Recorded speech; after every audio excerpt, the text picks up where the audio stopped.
Welcome to CSIS. My name's Jennifer Cook. I'm Director of the Africa Program here, and we are just delighted and honored to welcome President Sheikh Sharif Sheikh Ahmed to Washington, D.C. and to CSIS.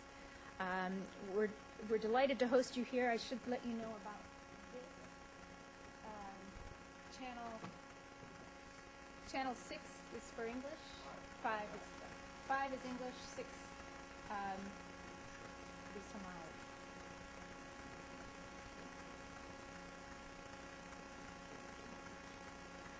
Somali. As you can tell from the turnout today, there's a great deal of interest in your perspective. Oops.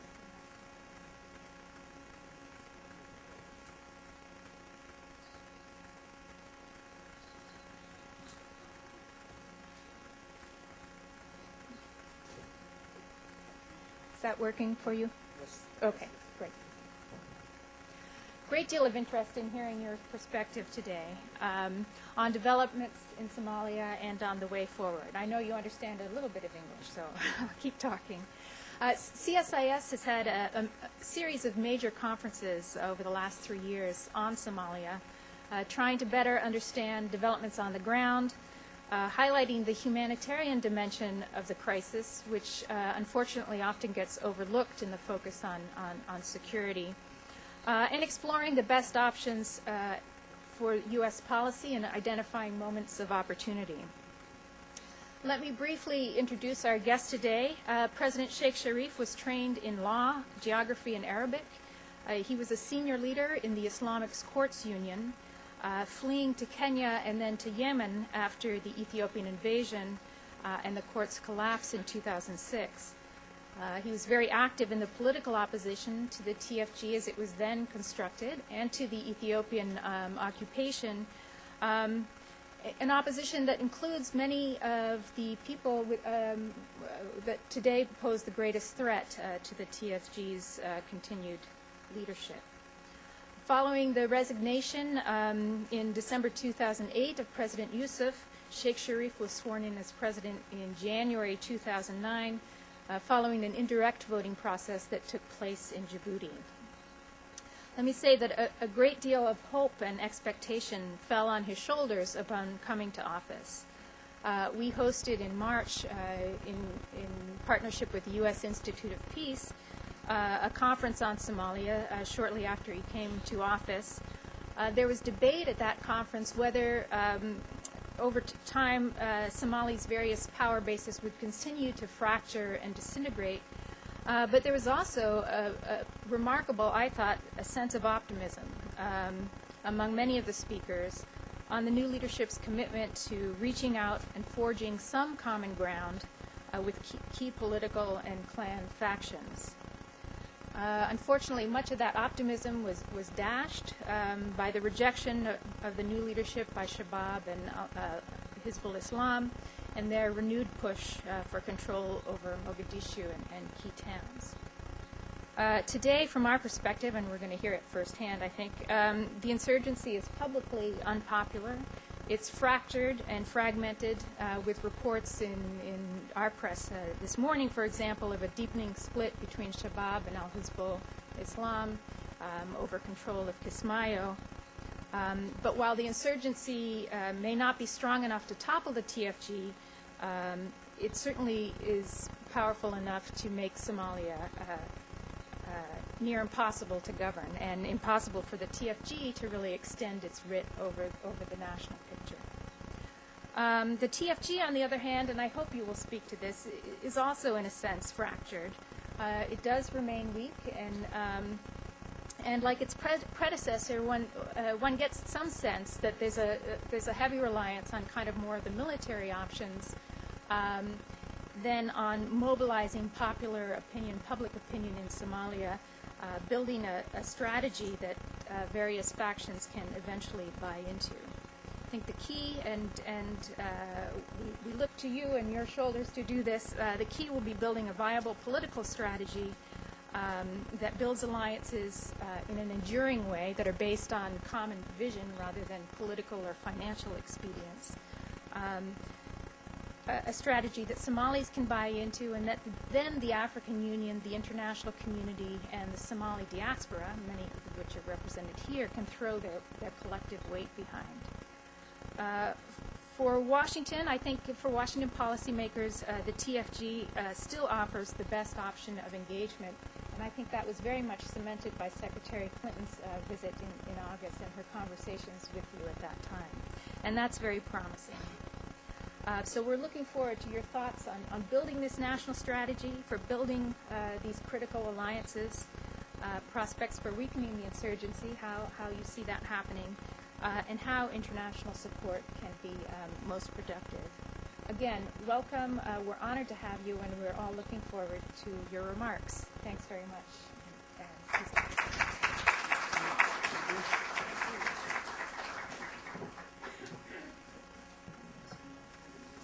In the name of God,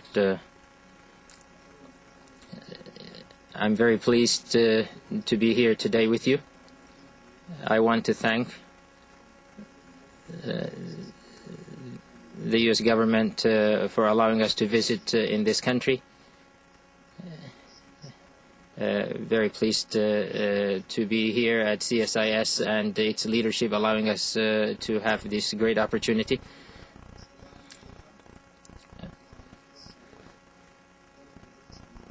First, I want to share with you warm greetings that I have from the Somali people.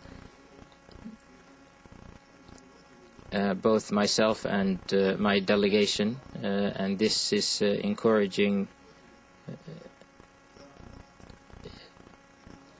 I'm particularly pleased, both myself and my delegation, to meet with the Somali community in the diaspora, which is working hard to find a solution for Somalia. I want to take this great opportunity and this meeting to thank the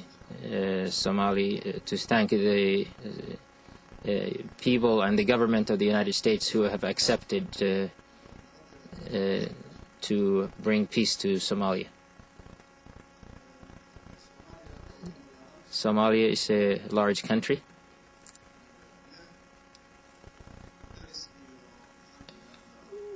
With neighbors and a strategic location on the eastern Horn of Africa.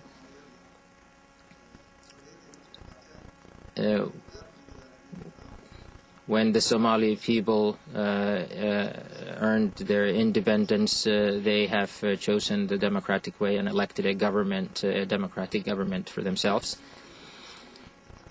The military coup, after the military coup, Somalia was ruled by the military for some time, for a long time, that ended in a civil war and destruction. Many organizations came out with different names and titles, but all based on tribal and clan allegiances. This resulted in a destruction of the country and a lot of displacement. Over the 18 years that this civil war continued, there was a number of other difficulties aided by the international community. There were many opportunities that could have saved Somalia, but were not taken advantage of. The many governments that came out of these peace processes, we can't say they were all bad, but they didn't get the aid they needed to succeed. In 2006, when the Islamic courts came to power, it was a great opportunity to find lasting peace.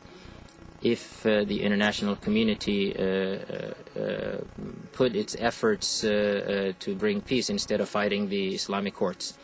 I'm sure many people believe that, and many in the Islamic courts were against that. I believe the Djibouti peace process earlier this year was a great opportunity for the Somali people, at which place they made peace. The government and the opposition reconciled. The parliament was enlarged, and the leadership, the national leadership, was selected, and the government was put together. The Somali people welcomed this very much, and the international community took part in this strongly. If I talk about the organizations which the Somali government belongs to, the United Nations, the African Union, the Arab League, and the Organization of Islamic Conference, all these organizations always declare their effort and their intentions to that they're ready to do good for Somalia.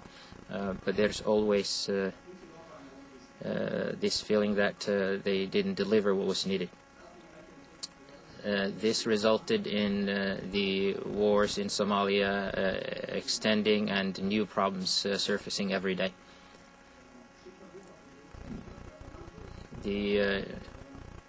The peace process, including the one in Djibouti, was handled by the United Nations, which put a lot of effort. The U.S. government was part of this, the European Union, Arab League, and African Union.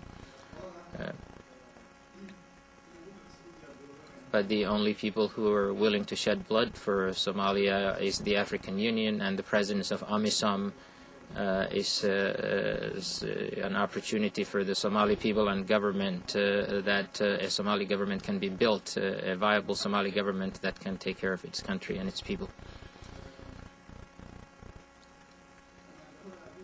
The insecurity that exists in the world and the economic collapse that happened, the climate issues, all have an impact on the issues of Somalia. You may know that East Africa, for example, the condition in East Africa in general, between Ethiopia and Eritrea, for example, between Eritrea and Djibouti, the long war in Sudan, the problems in Yemen, all of these issues create problems for Somalia. The world, the international community seems not to be ready to do something serious about Somalia. And that adds to the prolonged suffering of the problems in Somalia. The Somali people, in reality, don't have many differences, and even when people have differences, it's relatively easy to make peace between them if somebody pays attention to this. And I believe the different agreements that took place in Somalia are a witness that people can come to a resolution. Even though in later times the people opposing the government have an ideology that does not accept other people. They believe that the only acceptable solution is everybody to surrender to them and to follow them, otherwise they have to be killed. But I believe the Somali people have the capacity to find a solution even to this problem if they support the government, if the Somali people and government get support. If I look at the humanitarian issues in Somalia, the Somali people have suffered a lot of death, injuries, and displacement. And you know that inside Somalia and outside Somalia, people are refugees, and they have problems in both. We were talking about recently, just a little while ago, with you about the Somali refugees in Kenya and the problems they're facing. The similar situation exists in the Somali refugees in Yemen and other places where many are in jail. And the basis, the reason behind all of this is the insecurity that exists in Somalia.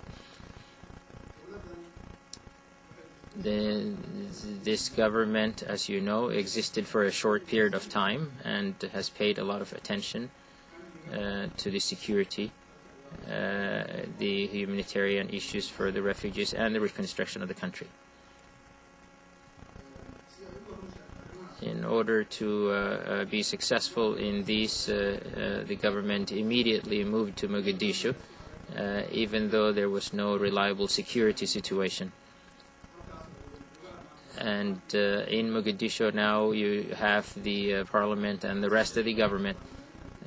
You know, there are many members of parliament and ministers have died or got injured while doing the national service. The assistance that the government receives is very limited. You can imagine the costs or the needs for resources for war, and the resources we have always been limited. There have been many promises and pledges, but unfortunately the government did not receive the fulfillment of these pledges, and this resulted in slowing down the forward movement of the government and the difficulties faced in making progress. And sometimes when there is blame to be shared, usually the weak party ends up with the blame, and that I think resulted in the collapse of many previous governments. I want to tell you that in the last few days there was discussion that there's differences within the government, but I want to tell you there isn't any differences between the government, and I may have heard it now. There is no disagreement between the leadership in the government. We have the same goal. So the upper leadership, the Prime Minister, the Speaker of the Parliament, and myself have regular meetings and consultations, and we have no differences and never had any. And people saying this are trying to undermine the government. And we have, as I mentioned, priority is security, and that requires a force that's well trained, well equipped, and have the other resources it needs, health and other services. And similarly, since the country has been distracted, it's important that the forces find the salaries they need. You know, the weapons that our forces have and the assistance they get is very limited. This causes them not to be able to fulfill their duties, and we always need new people to be trained and to join the forces, because there are deaths and injuries among our forces. Similarly, the weapons available to our forces are not government weapons. It is more like guerrilla weapons. I think people all know what government weapons are. But still, the government is trying to count on what it has.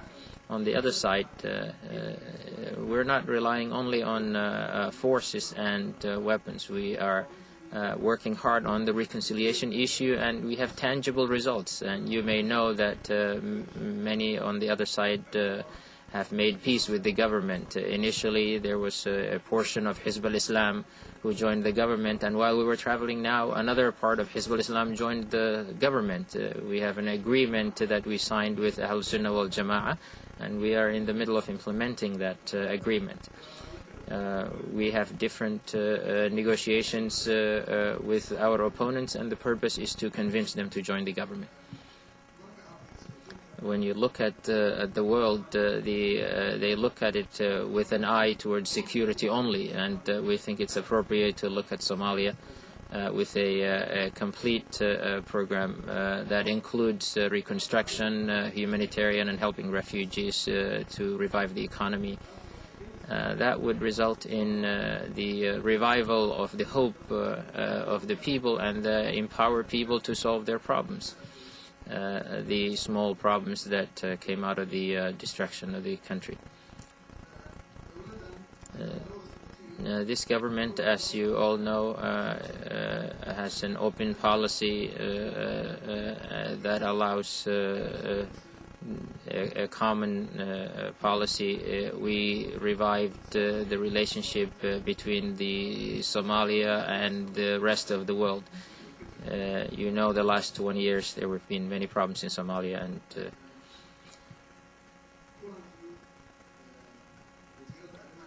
The meeting we had with the Secretary of State Hillary Clinton in Nairobi was a translation of the effort that we have to have good relations with others. Today we have great hope, both the Somali people and the international community have hope that we can pass this difficult stage. The question is, how do we get past this difficulty stage? It's not easy.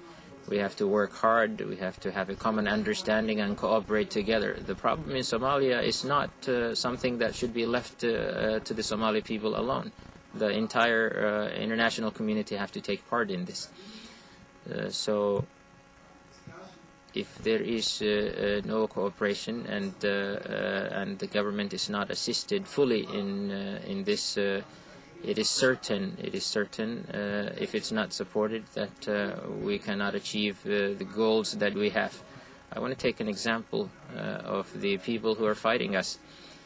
You know, they are part. They claim, our opponents, that they claim they're part of Al-Qaeda, and there are foreign fighters inside Somalia. There are countries in the world like Afghanistan and Iraq that the international community spends a lot of resources in, still are reeling from the problems of Al-Qaeda.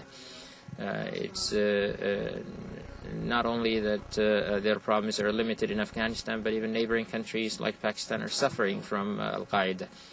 It seems that if there is a problem, that it's easy to point a finger at the TFG, but to blame it for lack of progress. But the TFG is leading a group of Somalis that have come past a difficult situation. But if you look at the government's program and how people work together, you can say the government put a lot of effort and in a short time. When you look at the pledges that were made for the TFG, the meeting in Brussels, a lot of funds were pledged.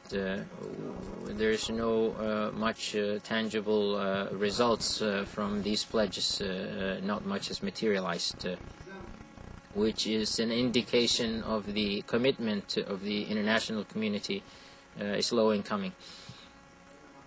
It is appropriate that in the current stage that the implementation and the fulfillment of these pledges in a timely manner.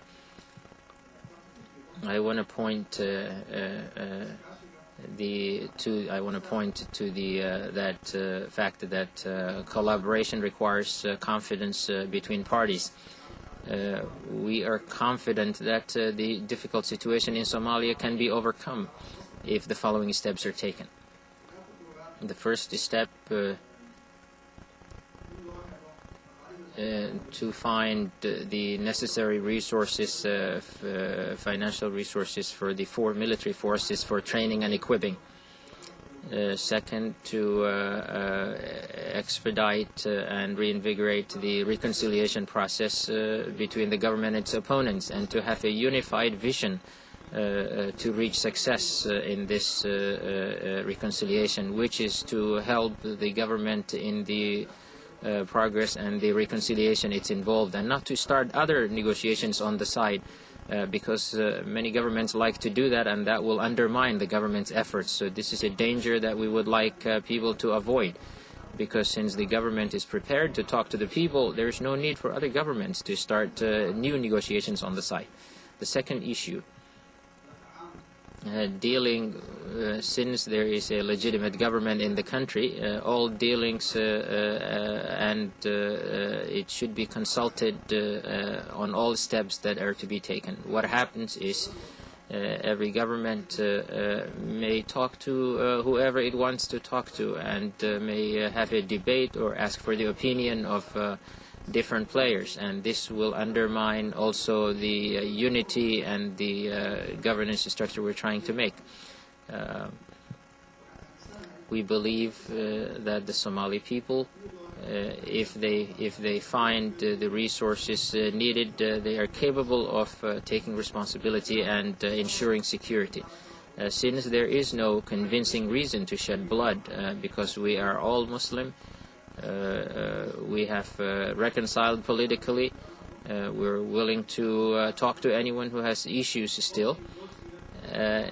If we are willing and ready to have a discussion with anyone who has religious arguments. The Islamic Sharia was adopted by the Somali government, so this means anybody who wants to spill blood in the name of the religion, then there's no basis. So there might be political goals far from religion, far from the interests of Somalia. The Somali people have reached a conviction that this is unnecessary. So what we need is to organize strongly within the Somali people, including the diaspora, Somalis in the diaspora. As you know, many people left Somalia for lack of insecurity, and now many of them have their children coming back to Somalia, becoming forces for those opposing the government. I think the reason for this is lack of information both inside and outside the country. The other important issue is that we need to do something about is the issue with regard to humanitarian assistance. It's estimated that the people who are displaced in Somalia are about 4 million. These people, many of these people are inside the country, and others are in neighboring countries, and others yet in different parts of the world. All of these people I believe they have different challenges, economic, social, and we need to do something about that as well, especially those who are inside the country who are displaced and those who are in neighboring countries in refugee camps.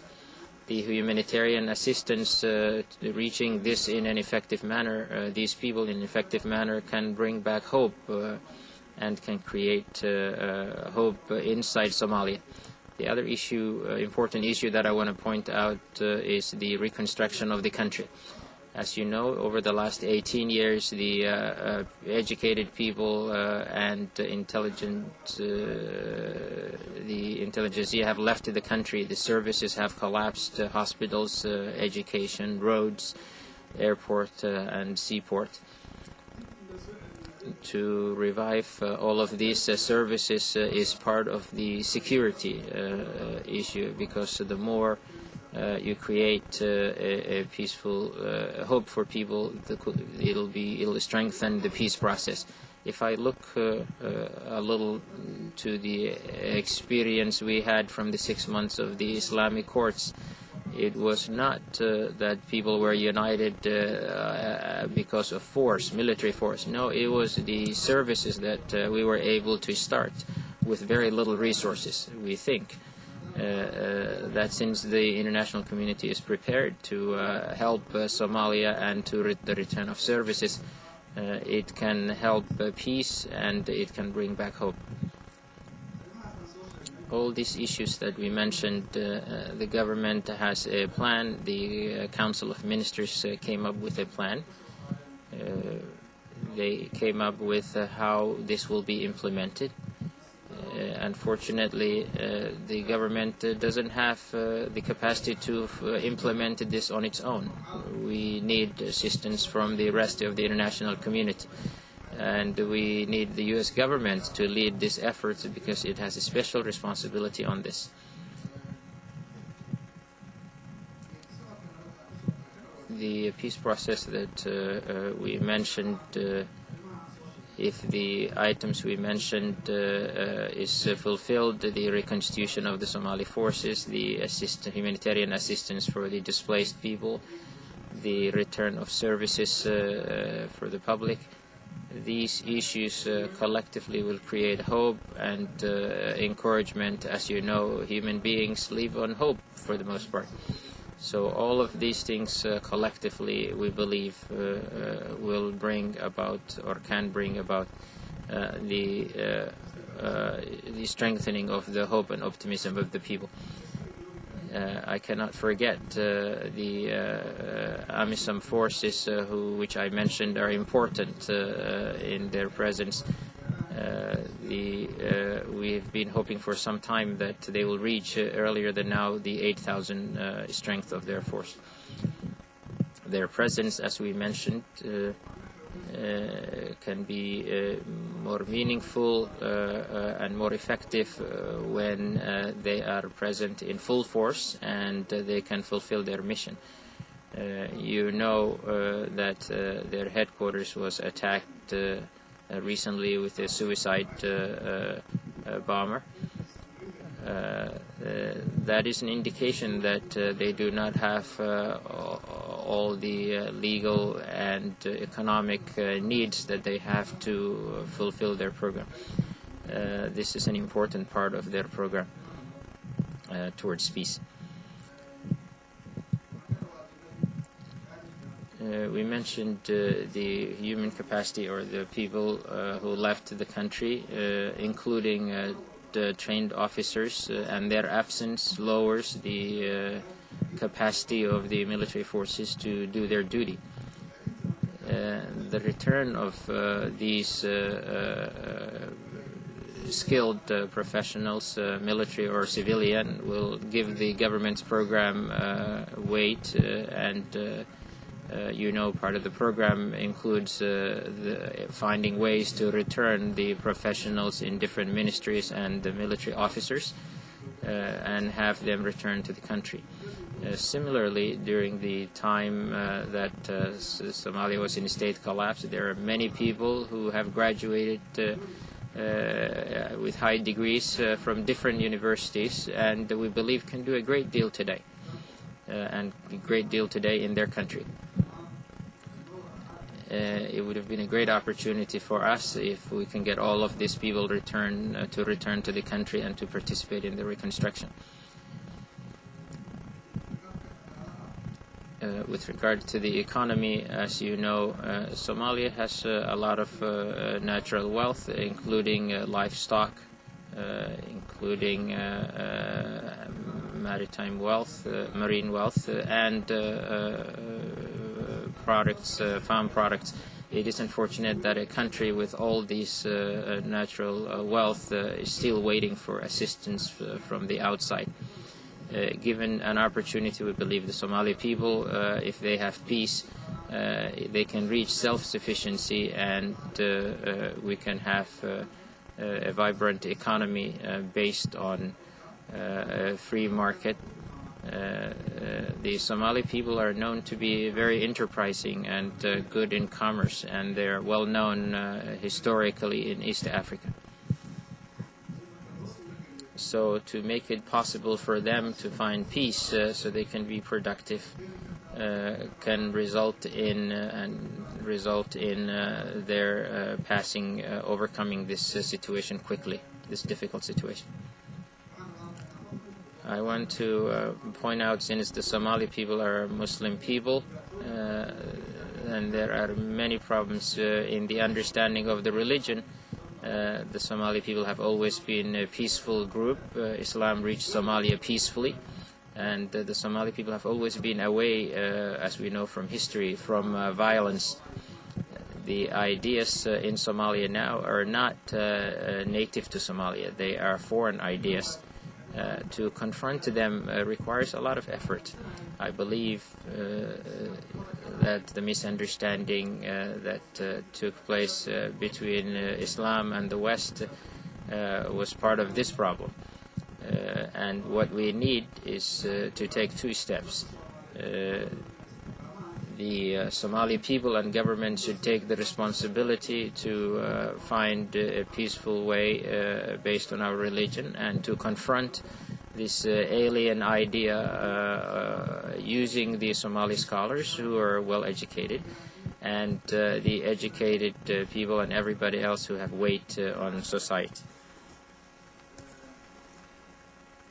On the other side, the Muslim countries and the West, there should be a discussion to have a clear understanding of the correct understanding of the religion and how to create a peaceful world. As we know, Islam, the name Islam means peace.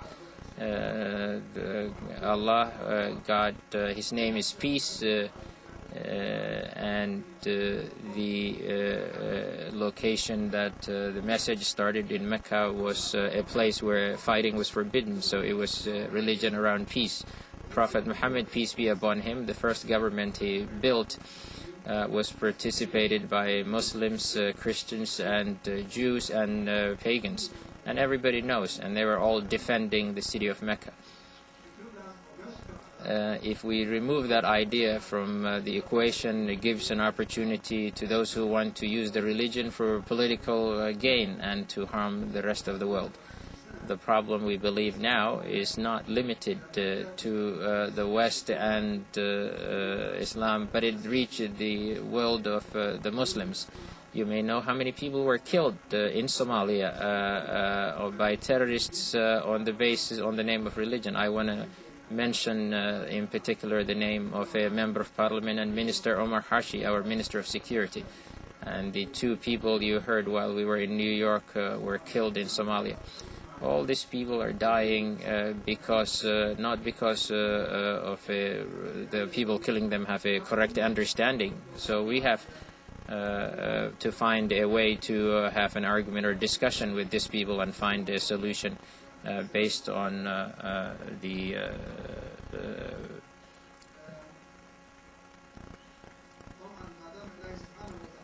since God Almighty have given us human beings wisdom and intelligence, we should be able to find a solution to every problem, but it is necessary to find the willpower and good intentions. I believe that if those two, it's necessary to find those two, and we have no choice. Every difficult situation in the world, the more the solution is delayed, the more the suffering is prolonged. I want to take the example of Somalia. 1991, it was to resolve the Somali problem in 1991 or in 2000. It was easy. It's easier to resolve in 1991. What happens each time is a solution is attempted, but no effort is taken to resolve it fully. The Somali problem, the duration Somalia was in collapse, and many difficult things happened. We have to have the courage to get past these problems, otherwise we will remain in that difficulty. Of course, I want to point out in 1993, the American forces in Somalia, there was a fighting, and many politicians may still have this in their mind. So many in Somalia also may be emotionally exploited as to what happened. So we have to have the courage to get past this and find peace for Somalia. If we avoid the problem, it's not going to bring a solution. So we have to face it head on and find a solution.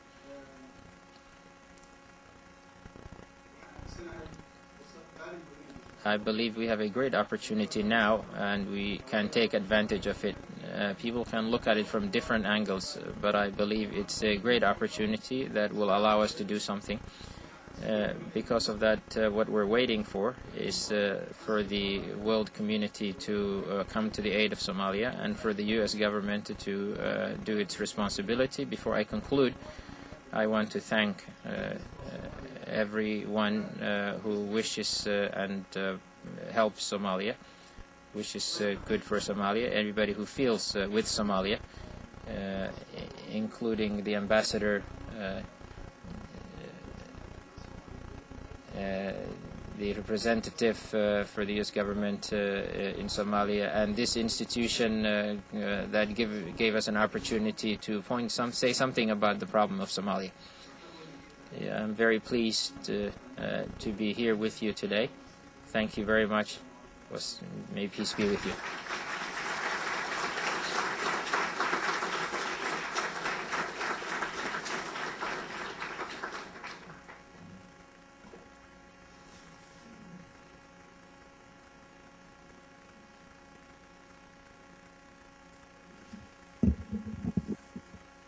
Mr. President, thank you very much for that extremely thoughtful address, and particularly your remarks at the end on hopes for a way forward. I've spoken enough. I think we'll open it directly up to questions, and I think we'll take a few at a time, if that's all right with you, and then turn back to you. We can go a little beyond our, the President has said that he can spend a little more time with us than ending promptly at 2:30. But I do ask that when the session is over, everyone remain seated until the President is able to leave the room. I'll remind you when we conclude. So why don't we take an initial round of questions.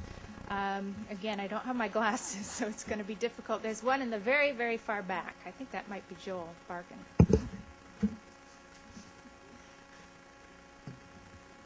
Joel Barkin, CSIS. In a number of times in the course of your remarks, Your Excellency, you talked about the need for the international community in the United States in particular to assume its responsibilities. Would you please outline what those would be in very specific terms? Say, name three. Okay, let's take, we'll take a couple. Yes, Mr. Donald, I believe it is.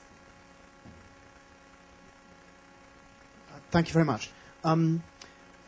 Sir, obviously Somalia has different levels of governance. And south we've got Al-Shabaab and Hizbul, and then there's the area of the transitional federal government. I wonder what you might be able to say about your intentions of how to reach out to those areas that lie between the two, that are not yet committed one side or the other. Thank you.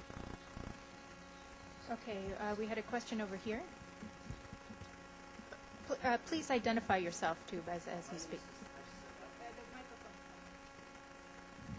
My name is Mr. Haj Said Abdi. I want to just say to the President, welcome to the United States.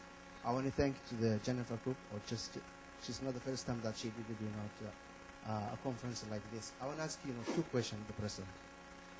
The first one is, what is the 3 critical or 4 critical issues that in need in your government right now that you're asking for the international community? The second question is, how are you going to implement those 4 or 3 critical issues that you need right now? Okay, shall we start with those? First, I think that the first overlapped a bit with the second on the top 3 priorities for U.S. assistance or support.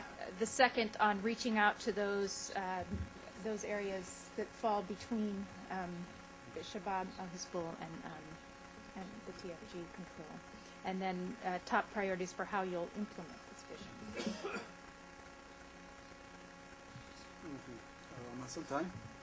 Thank you. The first issue we need assistance with from the U.S. government is the security issue, which is necessary and would be the basis for finding peace in Somalia. As you know, the Somali military has collapsed in 19 years. There was no organized force in Somalia, and to reconstitute a force requires a lot of resources. I believe the U.S. government has started towards this goal, but can do a great deal more. The second issue is with regard to the displacement of the people and the need for humanitarian assistance. People are starving and are suffering. As you know, the last 3 years there was a huge drought that resulted in the livestock dwindling and not much harvest. In 18 years there was a continuous decline of the political and the economic collapse caused difficulties for the people. In addition, the economic collapse of a global level is affecting a lot of us too. Many people in the outside who used to send remittances to their relatives inside have also suffered.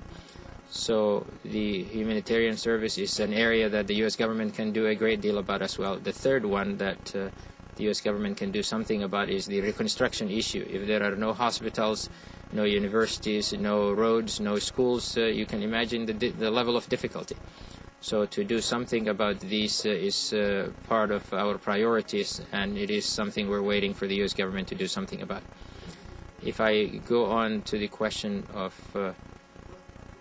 the people or the areas in between the different administrations, first we believe the unity of Somalia and the solution of Somalia and the interest of the world. Some may disagree with us, but we underline the difficulties of Somalia is based on the division within the country. The Somali people believe that they are one large tribe, to tell you the truth. They speak one language, they have one religion, they look alike, they intermarry. This brings the strengthening their unity results in them taking their responsibility. So any view that is based on the division of Somalia is not helpful to the best interest of Somalia. The current situation and how we deal with it, you know, the Somali people, 95% of the Somali people supported the TFG, the Transitional Federal Government. The challenge we face, we have to deal with them each in its own way. So dealing with Hizb al-Islam is dealing one way with it, and we need another way to deal with Al-Shabaab, the other areas of Puntland and Somaliland. We have a plan for each one of these issues. As you know, the government's priority is to avoid spilling blood and to avoid war as much as possible.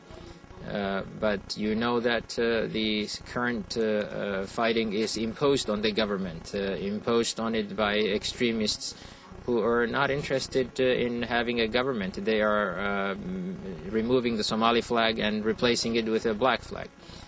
The issues of Puntland and Somaliland, we believe reconciliation and talking is the best solution. You know, our Prime Minister went to Puntland and had a discussion with them, which resulted in strengthening and an agreement and strengthening, which is the best solution.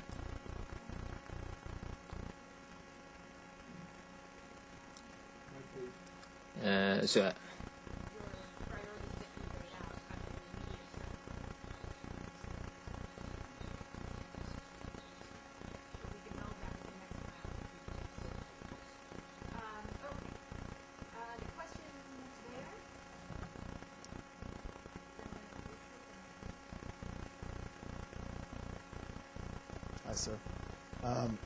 Excuse me. My name is Jesse. I'm from the George Washington University. And I'm curious as to whether you feel that the United States aid to Somalia will perhaps alienate many of the people in the diaspora and many of the Somalis themselves. The U.S. isn't looked at generally very favorably in that region as a whole, and I'm wondering about your thoughts on that.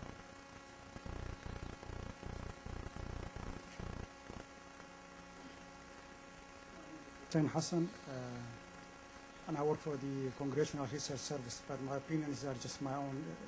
U.S. Congress has nothing to do with it. Going back to the Al-Shabaab, Sheikh Sharif, you were, during the ICU in 2006, Al-Shabaab was established while you were one of the prominent leaders within the ICU group. As of today, as we speak, Al-Shabaabs are into three categories. They are very feared in many corners within Somalia, and even with the diaspora, they are also respected. And within also the other groups, also in the other corners, they are also despised. Whether we agree or not, they are a factor. And in order for the stability of Somalia to be permanent and to have, you must, or your administration must include them. We've been hearing that you open dialogue with them, but from various sources, nothing is, coming out of that. Can you tell us the status?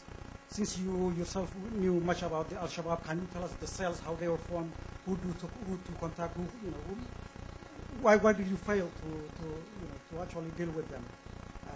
We must, I follow the country as I'm Somali. I was a Muslim. I will die Muslim.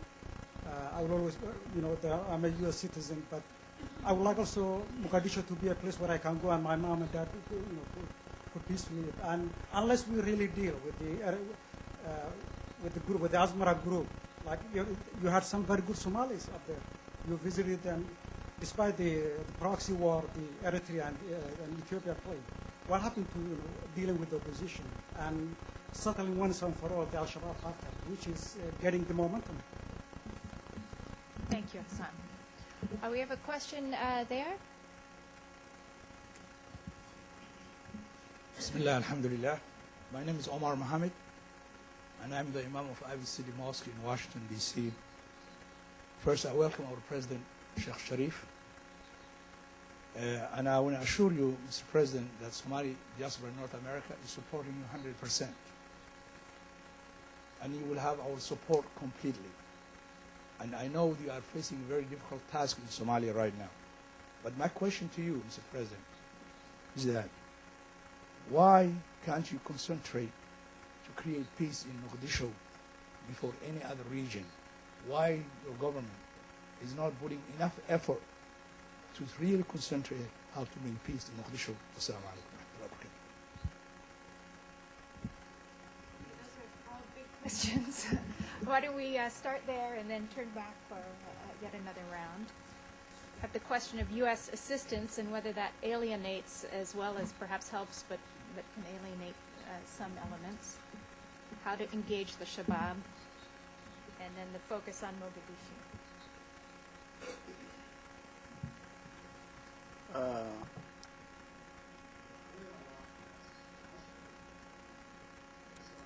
It is possible the thinking that U.S. aid can create can upset people is based on emotion, not on reality.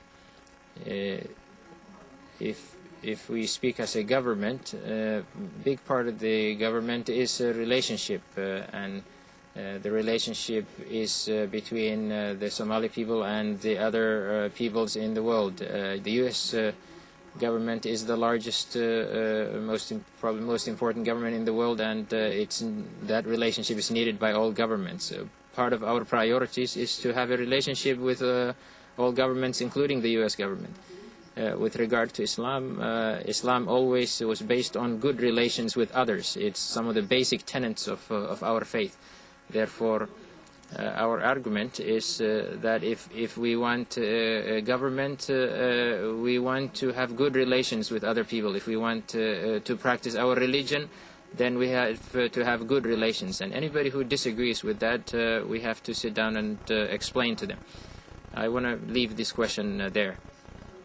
The second question,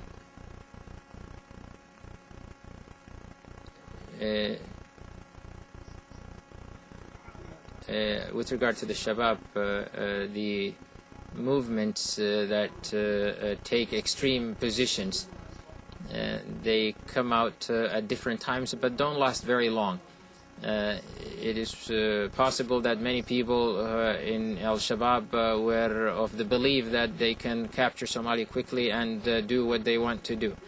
Once they have failed in this, also creates some change among them. You should know that the people in Shabab don't have a single vision, and we are putting our emphasis to deal with their leadership whose opinions are to either capture the country or perpetually continue the fighting. So this opinion is now an international one. This book called Managing Chaos has a strategy and basis that these people use. But the government and the Muslim scholars and the Somali intellectuals collectively can bring back some people, and we have actually succeeded in convincing some of them to leave this. We have hope, and we have many discussions that are ongoing now to target these individuals.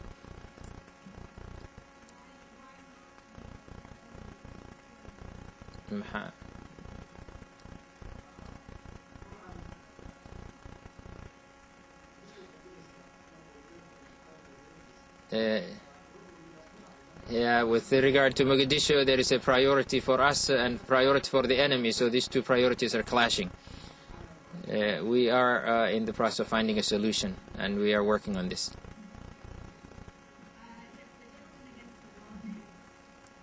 And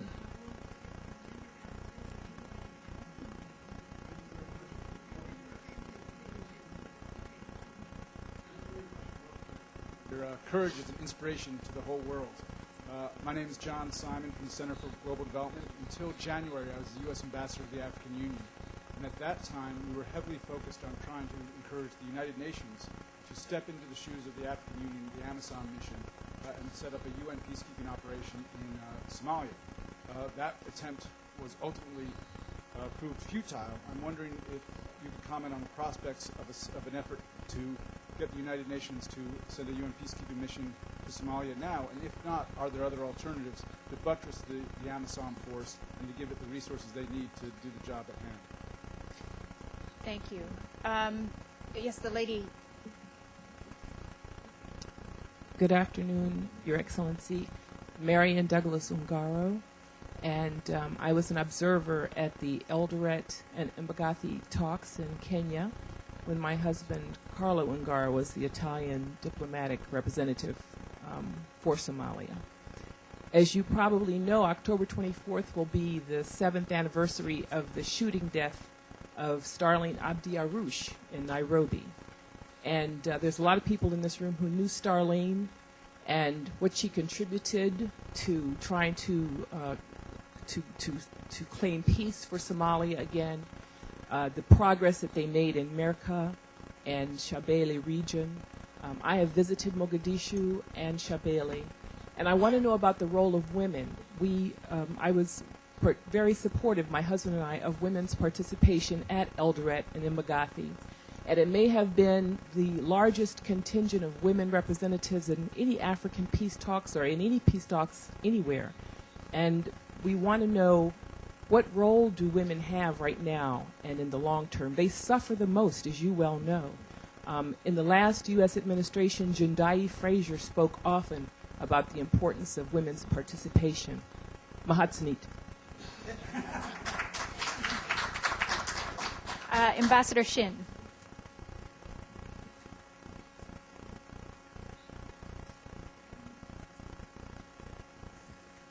David Shin, George Washington University. Mr. President, you have mentioned on a number of occasions the foreign fighters who have joined with al-Shabaab. Could you be specific as to the approximate number of foreign fighters that there are with al-Shabaab, and also how it breaks out? Roughly what percent come from the Somali diaspora, and what percent are non-Somali? Okay, because of time, I'm going to take one more question. This is a tough one. I'll take the gentleman in the first row here. I'm sorry.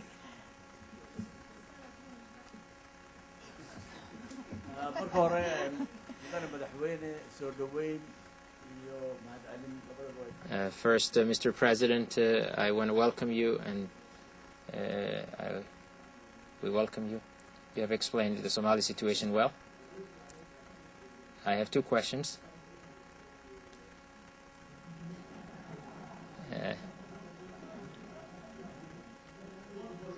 Okay.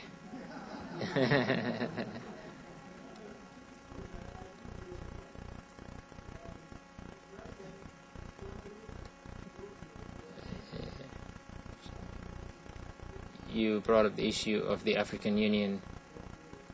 I want to add something to. First, I want to ask, have you discussed with the Secretary General of the United Nations? There were many decisions in the United Nations. The change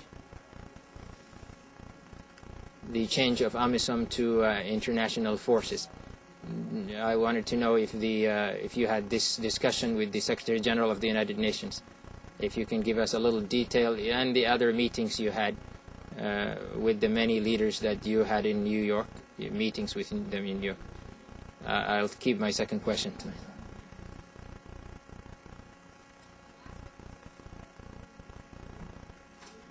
su-aasha u dambaysa.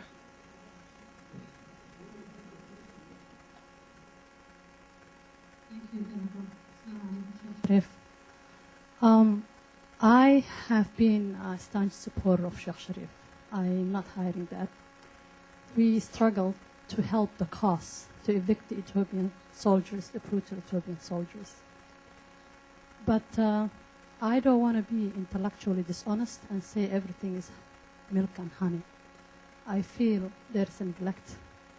And I would like to ask Sheikh Sharif to pay attention to the serious humanitarian crisis, the 3.8 million on the verge of starvation, 1.5 million displaced, and also not to be silent about the Ethiopian soldiers going in and out of Somalia, violating Somali's integrity, territorial integrity. Otherwise, that will provide more ammunition to the opposition forces. Thank you. Thank you. Another set of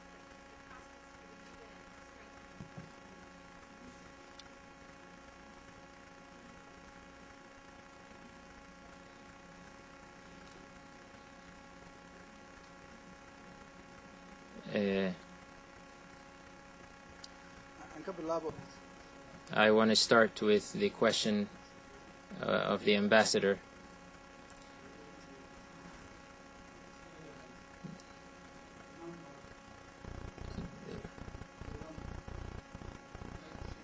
We don't have exact numbers, but we can give you the information from different sources, from the people who provide us with such intelligence. If we look overall, Al-Shabaab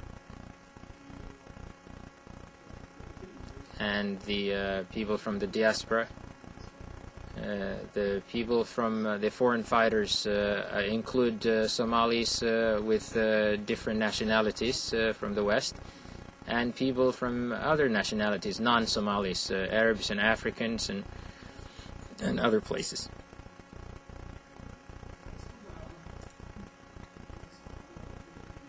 So the foreign fighters include those two groups, and the estimates go from anywhere from 800 to 1,100.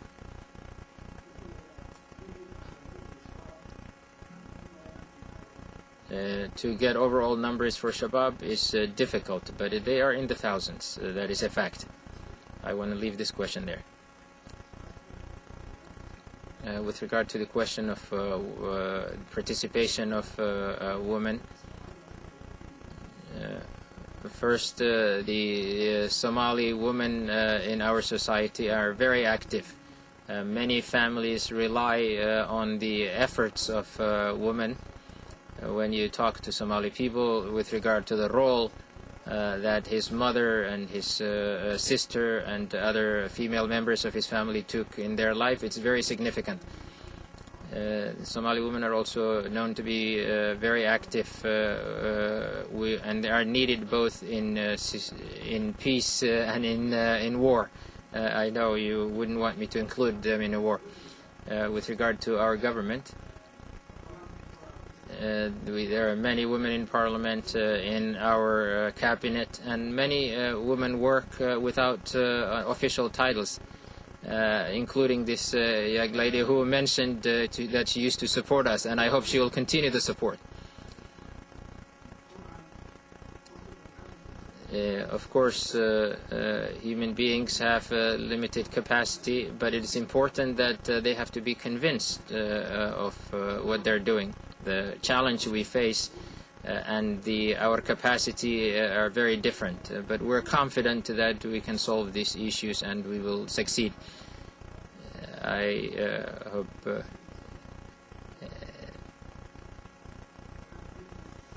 I want to go to the humanity. You want me to talk about the Ethiopian issue? Yes. The challenge, the difficulty between Somalia and Ethiopia will bring in continuation of the difficulty. So we take upon ourselves every avenue to find peace. The need for peace is universal, but ours is particularly acute.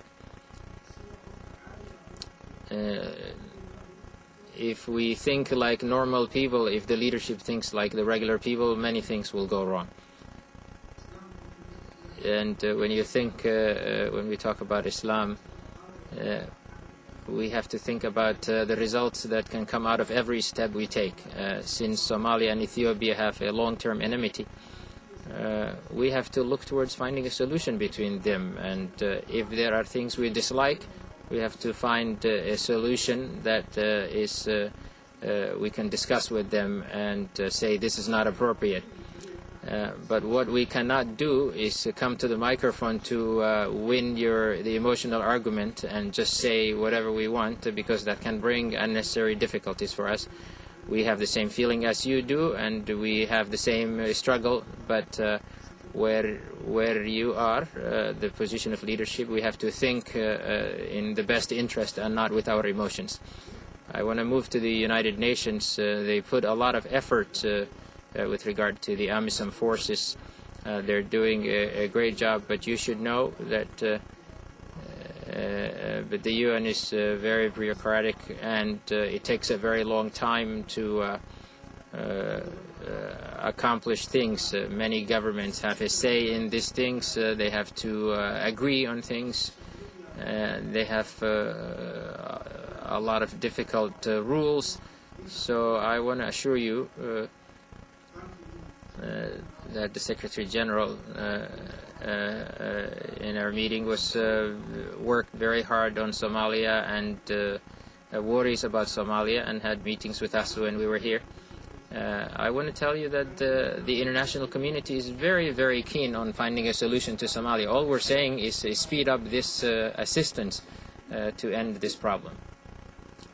Thank you.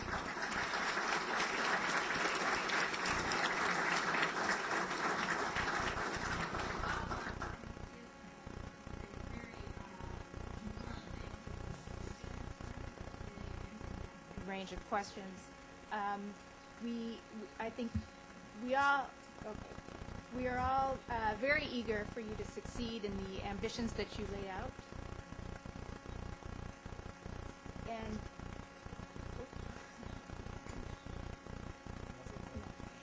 And we do hope that you'll come back to Washington. As you see, there's a tremendous appetite here to hear your perspective, a great deal of support for you as well, and in what you're trying to do. So thank you very much. Again, I'm going to ask people to remain seated until the President takes his leave.